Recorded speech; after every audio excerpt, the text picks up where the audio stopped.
बिस्मिल्लाहिर्रहमानिर्रहीम अस्सलाम वालेकुम नाजरीन, तुसी वेख रहे हो सोनी वाई चैनल ते मैं सोनी वाई चैनल जो तुहानू कहना खुश आमदीद।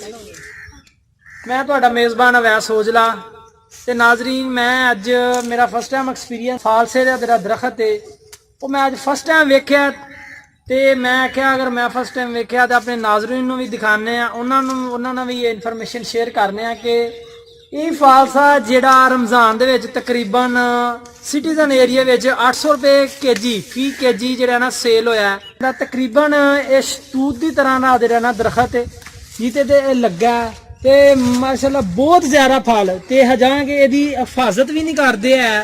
ये वैसे ही एक खाल दे उत्ते लग्गा है, इहदी हिफाजत अगर करन ते इस तो ज़्यादा भी ये फल दे सकता है। उन्होंने मालकां दा कहना कि ये वैसे ही कोई ना एक आदमी साडा दोस्त है वो लैके आए तो असां इहनूं लगा दिता है ते इहदी यानी कि हिफाजतदार नहीं करते है, लेकिन वो हिफाजत ना करन दे बावजूद भी इन्ना फल दे रहा ते यही फालसा ठीक है जिहड़ा 800 रुपये किलो वेख्या ते हुण तुसीं वेख रहे हो कि इत्थे इहनूं कोई पुछदा भी नहीं आ पिया। ये खूह वैसे डेरे ते आए हैं ते उत्थे वैसे ही टमाटर ते वीडियो ही जिहड़ी इन्हां शूट करने ते उत्थे देखिया ते हां चलो असां साडा फर्स्ट टाइम एक्सपीरियंस है अपने नाजरीन नूं दिखाने हैं कि फालसे का दरखत किस तरह होंदा है।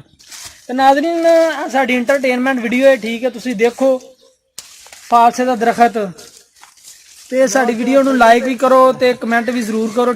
इस दे नाल साडे चैनल नूं करो सबसक्राइब ते कोल घंटी दे बटन नूं दबाओ ताकि हर नई आने वाली वीडियो तुहाडे तक पहुंच सके ते तुसीं इस तरह दी होर इंटरटेनमेंट दी वीडियो जिहड़ियां ना वो वेख सको।